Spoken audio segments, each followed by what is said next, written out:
Greetings and welcome to another video.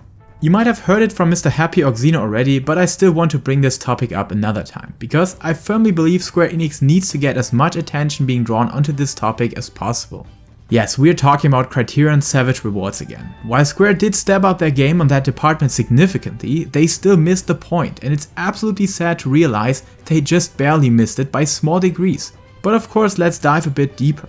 As you might already know, we got some very cool Savage weapon upgrades this time around, instead of the usual interior decoration, mounts and the almighty materia exchange.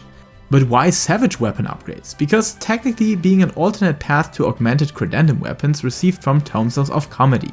I would actually call these Savage weapons because these can be received by trading in Divine Solvent that you can only get from Savage raids of the current tier. These will be available later, maybe during patch 6.55 or the like, but that's actually the same time when best in slot relic weapons will come and nobody cares about these shiny Tombstone weapons anymore except for their glamour value. That is so sad, because these could really serve well as a decent mid-core gearing method or simply an alternative for the P12 Savage weapons. And don't you think because some jobs credendum weapons like the Black Mage for example have slightly better stat distributions than their respective Savage biz, Square did also cut this opportunity off as well, by just altering the stats from the augmented credendum weapons to the 665 version by copy pasta and applying the Savage Ascension weapons value one by one. So even if you beat Criterion Savage without actually having Savage Ascension gear, you still need to clear P11S to receive the Divine Solvent for upgrading.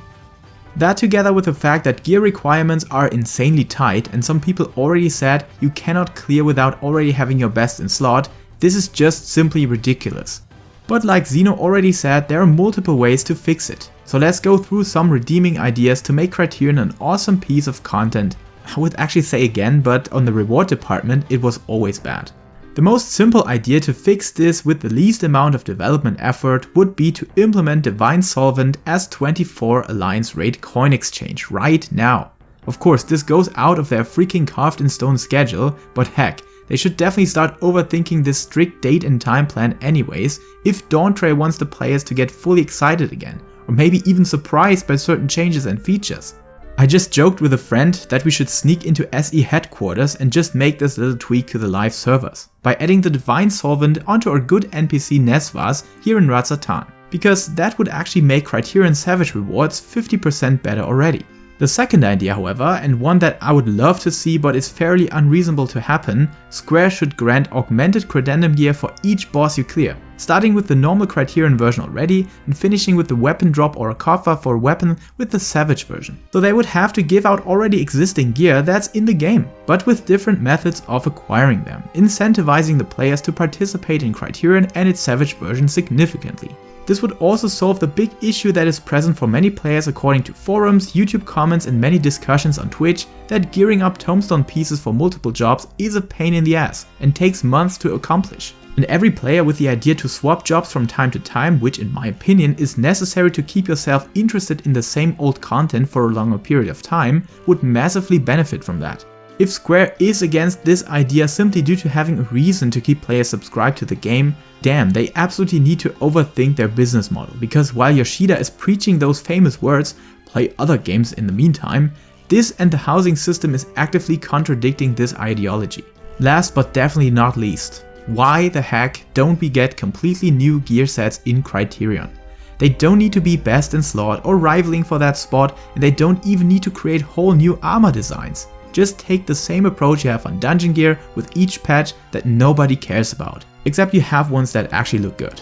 From there, just push the item level curve a bit higher to something like 655 or 658 even, that no Savage Raider is angry, but all mid-core players and casuals are glad to have something to work for, without the need to form up 8-people parties. Because for many players, the 8-people party setup is the stepping stone that they can't overtake. And don't tell me that nobody would do the Alliance raid anymore. Oh heck they would, because even for the coin alone, you would still get Tombstone upgrades for free and might select other jobs now, due to having more options but slightly less needed time to complete sets entirely.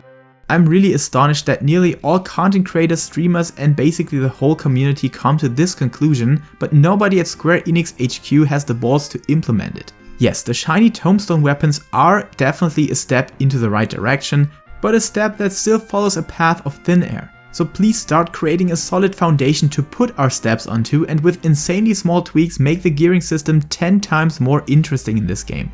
Final Fantasy XIV has so many reasons to fall in love with it and play it for your heart's content. Especially Criterion is awesome. But on the same note, it baffles me that changes costing a developer's time of 1 to 2 hours would critically make the gearing system become a 7 out of 10 instead of a 4 out of 10. Or even a higher score if they spend a bit more time and development effort. So if anyone with the right responsibilities and power watches this video, or the one from Mrhappy or Xeno, please just make one of the before mentioned changes and fix the Criterion dilemma for all of us. And if you want this topic to be explored even further, please watch Xeno's video. He made insanely good points strengthened by very powerful arguments, whose link can be found in the description. So let us hope for Square to listen and have an awesome Criterion experience that could be able to entertain a long time passage until Dawntrail, much better than it does now. It's awesome content, but it can be 2 times better with one little change. Until next time, stay safe, stay healthy, and keep loving Final Fantasy.